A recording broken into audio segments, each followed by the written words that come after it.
ಎನ್ನಲು ಕೇವಲ 3 ಅಕ್ಷರದ ಪದ, ಆದರೆ ನೂರಾರು ಅರ್ಥ. ರಾಜಕೀಯ ಸ್ಥಿತಿ ಬದಲಾದರೆ ಜನರ ಜೀವನ ಬದಲಾಗುತ್ತದೆ. ಆ ದಿಕ್ಕಿನಲ್ಲಿ ಕೆಲಸವನ್ನು ನಿರ್ವಹಿಸಿದವರು ಲಂಕೇಶ್. ಹೆಣ್ಣು ಮಣ್ಣು ರೈತ ಮತ್ತು ಕನ್ನಡ ಸಾಹಿತ್ಯದ ಬಗ್ಗೆ ಅಪಾರ ಅಭಿಮಾನವನ್ನು ಹೊಂದಿದ್ದರು. ಜೀವನಕ್ಕೆ ನಿಜವಾದ ಅರ್ಥ ನೀಡಿದವರು ಲಂಕೇಶ್ ಎನ್ನುತ್ತಾ ಉದ್ಘಾಟನಾ ಭಾಷಣವನ್ನಾಡಿದಂತಹ ಶ್ರೀ ವಿನಯ್ ಕುಮಾರ್ ಅವರಿಗೆ ಧನ್ಯವಾದಗಳು. ಕನ್ನಡದ ಉಳಿವಿಗಾಗಿ ಇಂದು ಚಂದ ವಸೂಲಿಗೆ ಮುಂದಾಗಿರುವಂತಹ ಕನ್ನಡಿಗರು ಕನ್ನಡವನ್ನು ಚಂದವಾಗಿ ಬಳಸಿದರೆ ಮಾತ್ರ ಕನ್ನಡವ ಉಳಿವಿಗೆ ಸಾಧ್ಯವಾಗುತ್ತದೆ.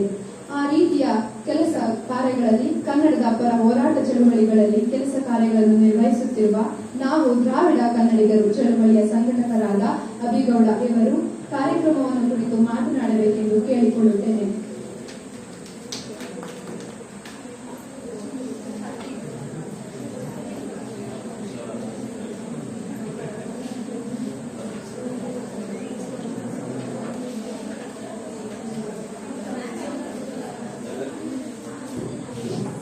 ಎಲ್ಲರಿಗೂ ಶರಣು.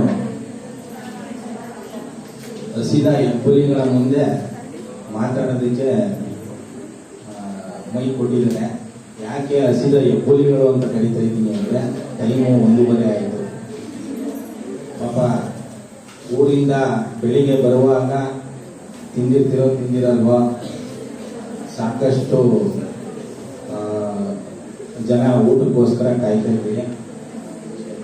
ಇಲ್ಲಿ ಲಂಕೇಶ್ ಅವ್ರ ಬಗ್ಗೆ ಓದಿ ಕೂಡ ತಿಳ್ಕೊಳ್ಬೋದು.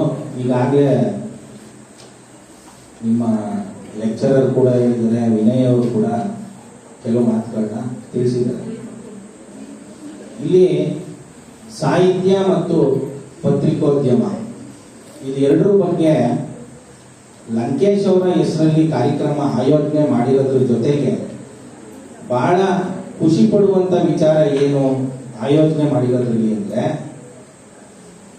ಇಲ್ಲಿ ಬರೀ ಪತ್ರಿಕೋದ್ಯಮ ವಿದ್ಯಾರ್ಥಿಗಳು ಮಾತ್ರ ಇಲ್ಲ, ಕನ್ನಡ ಮೇಜರ್ ಸ್ಟೂಡೆಂಟ್ಸ್ ಇದ್ದಾರೆ, ಇಂಗ್ಲಿಷ್ ಲಿಟರೇಚರ್ ಸ್ಟೂಡೆಂಟ್ಸ್ ಇದಾರೆ ಇಲ್ಲ? ಈಗ ಈ 3 ವಿಭಾಗದಲ್ಲಿ ಯಾರು ಜಾಸ್ತಿ ಸುಸ್ತಾಗಿದ್ದೀರಿ ಕೈ ಎತ್ತಿ. ಮಲ್ಗೆ ಬಿಟ್ಟಿದ್ದೀರಮ್ಮ, ಯಾವ ಡಿಪಾರ್ಟ್ಮೆಂಟ್ ಅಮ್ಮ?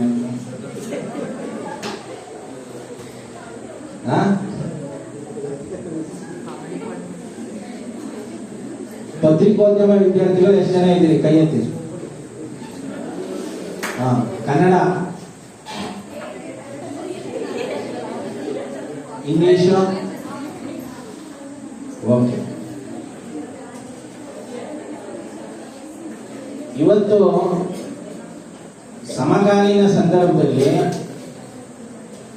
ಇದು 3 ಕೂಡ ಸಂಕಷ್ಟದಲ್ಲಿದೆ. ಯಾವುದು 3? ಪತ್ರಿಕೋದ್ಯಮ ಕ್ಷೇತ್ರ ಇರ್ಬೋದು, ಕನ್ನಡ ವಿಭಾಗ ಇರ್ಬೋದು, ಇಂಗ್ಲಿಷ್ ಕೂಡ ಸಂಕಷ್ಟದಲ್ಲೇ ಇದೆ. ಇಂಗ್ಲಿಷು ಸಂಕಷ್ಟದಲ್ಲಿದೆ ಅಂದ್ರೆ ನಂಬ್ತೀರಾ ನೀವು? ಇಲ್ಲ ಅಲ್ವಾ? ಒಂದು ದೇಶ ಒಂದು ಭಾಷೆ ಅನ್ನ ಒಂದು ಸ್ಲೋಗನ್ ಕೇಳಿದ್ದೀರಾ? ಕೇಳಿಲ್ವಾ? ಒಂದು ದೇಶ ಒಂದು ಭಾಷೆಯ ಸ್ಲೋಗನ್ ಅಲ್ಲಿ ಯಾವ ಭಾಷೆನ ಒಂದು ಭಾಷೆನ ಆಡಳಿತ ಭಾಷೆ ಮಾಡೋದಕ್ಕೆ ಹೊರಟಿದ್ದಾರೆ? ಯಾರಾದ್ರೂ ಹೇಳ್ತೀರಾ? ಯಾವುದು? ಇಂಗ್ಲಿಷ್ನ? ಹಿಂದಿನ? ಸಂವಿಧಾನದ ಪ್ರಕಾರ ನಾವೆಲ್ಲರೂ ಕೂಡ ಇಲ್ಲಿ ಜೀವನ ನಡೆಸ್ತಾ ಇದ್ದೀವಿ. ಸಂವಿಧಾನದ ಆರ್ಟಿಕಲ್ 343ರಿಂದ 351 ಇಲ್ಲಿ ಕನ್ನಡ, ಹಿಂದಿ ಮತ್ತೆ ಇಂಗ್ಲಿಷ್ಗೆ ಆಡಳಿತ ಭಾಷೆ ಅಂತ ವಿಶೇಷ ಸ್ಥಾನಮಾನ ಕೊಟ್ಟಿದ್ದಾರೆ. ಅದರಲ್ಲಿ ಇಂಗ್ಲಿಷ್ನ ರಿಮೂವ್ ಮಾಡಬೇಕು ಅನ್ನುವಂಥದ್ದು ಕೂಡ ಕಳೆದ 70 ವರ್ಷದಿಂದ ನಡೀತಾ ಇರುವಂತ ಒಂದು ರಾಜಕೀಯ.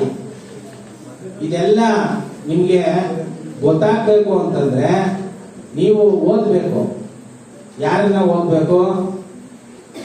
ಲಂಕೇಶ್ ಅಂತವ್ರನ್ನ ಓದ್ಬೇಕು. ಯಾಕೆ ಗೊತ್ತಾಗ್ಬೇಕು? ನೀವು ಇಲ್ಲಿ ತುಂಬಾ ಜನ ಮನೇಲಿದ್ರೆ ಕೆಲ್ಸಕ್ಕೆ ಹಾಕ್ತಾರೆ, ಮನೇಲಿದ್ರೆ ಮದುವೆ ಮಾಡ್ಬಿಡ್ತಾರೆ ಅನ್ನೋ ಕಾರಣಕ್ಕೆ ಸಾಕಷ್ಟು ಜನ PUC ಪಾಸ್ ಮಾಡಿ ಗಲಾಟೆ ಮಾಡಿ ಕಾಲೇಜ್ಗೆ ಸೇರಿರೋರು ಇರ್ತೀವಿ. ನಿಜನಾ ಸುಳ್ಳು ಇಲ್ವಾ? ಹಾಗಾದ್ರೆ ನಿಮ್ಮ ಮನೆಗಳಲ್ಲಿ ನನ್ನ ಮಗಳು ಡಿಗ್ರಿ ಓದ್ಲಿ ಅಂತಾನೆ ಸೇರಿಸಿದ್ದಾರೆ. ಡಿಗ್ರಿ ಓದಾದ್ಮೇಲೆ ಮಾಸ್ಟರ್ ಡಿಗ್ರಿ ಓದಾದ್ಮೇಲೆ ಕಾಂಪಿಟೇಟಿವ್ ಎಕ್ಸಾಮ್ಸ್, ಕೆಲಸ ಸಿಕ್ಕಿದ್ಮೇಲೆ ಸಂಬಳ. ಇಲ್ಲಿ ನಿಮ್ಗೆ 3-4 ತರ ಅವಕಾಶ ಇದೆ ಕೆಲಸ ಮಾಡೋದಕ್ಕೆ. ಬಹಳ ಖುಷಿ ಆಯ್ತು, ಮದುವೆ ವಿಚಾರ ಯಾರೋ ತಗಲಿಲ್ಲ. ಆದ್ರೆ ಬಹುತೇಕ ಡಿಗ್ರಿ ಮುಗಿದ್ಮೇಲೆ 50% ಮದುವೆಗೆ ಬಲಿ ಆಗ್ತಾರೆ. ನೀವು ಬಲಿ ಆಗ್ಬೇಡಿ, ನೀವು ಇಷ್ಟಪಟ್ಟಂಗೆನೆ ಮದುವೆ ಆಗಿ ಆ ಮದುವೆ ಆಗುವ ಪ್ರಕ್ರಿಯೆ ಇದೆಯಲ್ಲ, ಅದನ್ನ ಲಂಕೇಶ್ ಅವ್ರ ರೀತಿನೋ ಕುವೆಂಪು ಅವ್ರ ರೀತಿನೋ ಈ ತರದನ್ನ ಮಾದರಿಗಳನ್ನ ತಿಳ್ಕೊಳ್ಬೇಕು. ಕುವೆಂಪು ಅವರ ಮಾದರಿ ಒಂದಿದೆ ಗೊತ್ತಾ ಮದುವೆ ಆಗೋದು? ಯಾವುದು? ಯಾರಾದ್ರೂ ಹೇಳ್ತೀರಾ? ಮಂತ್ರ ಮಾಂಗಲ್ಯ.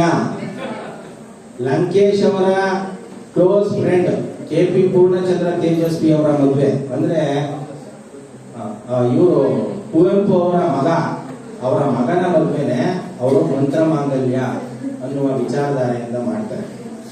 ಈ ವಿಚಾರಧಾರೆನ ಲಂಕೇಶ್ ಅವರು ಕೂಡ ಸಾಕಷ್ಟು ಬೆಂಬಲಿಸ್ತಾರೆ. ಅವರು ಕೂಡ ಸಾಕಷ್ಟು ಮಂತ್ರ ಮಾಂಗಲ್ಯಗಳಿಗೆ ಭಾಷಣ ಮಾಡೋದಕ್ಕೆ ಹೋಗಿದ್ದಾರೆ. ಕಾರಣ ಏನು? ಈ ಒಂದು ವಿಚಾರಧಾರೆಯಲ್ಲಿ ಮದುವೆ ಆದ್ರೆ ಆರ್ಥಿಕವಾಗಿ ನಿಮ್ಮ ಮೇಲೆ ಹೊರೆ ಬೀಳಲ್ಲ. ನಿಮ್ಮ ಮೇಲೆ ಅಂತಂದ್ರೆ ನಿಮ್ಮ ಕುಟುಂಬದ ಮೇಲೆ. ಅಂತ ಸಂದರ್ಭಗಳಲ್ಲಿ, ಆಚರಣೆಗಳ ಸಂದರ್ಭದಲ್ಲಿ ನಾವು ಪರಂಪರೆ, ಸಂಪ್ರದಾಯ ಇಂಥದಕ್ಕೆ ಮಾರು ಹೋಗಿ ಸಾಕಷ್ಟು ಆರ್ಥಿಕ ಸಂಕಷ್ಟಕ್ಕೆ ಸಿಗಾಕೊಳ್ತೀವಿ.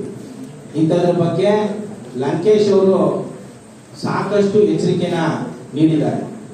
ಇನ್ನು ಲಂಕೇಶ್ ಅವರು ಓದಿದ ಇಂಗ್ಲಿಷ್ ಲಿಟರೇಚರ್, ಅವರ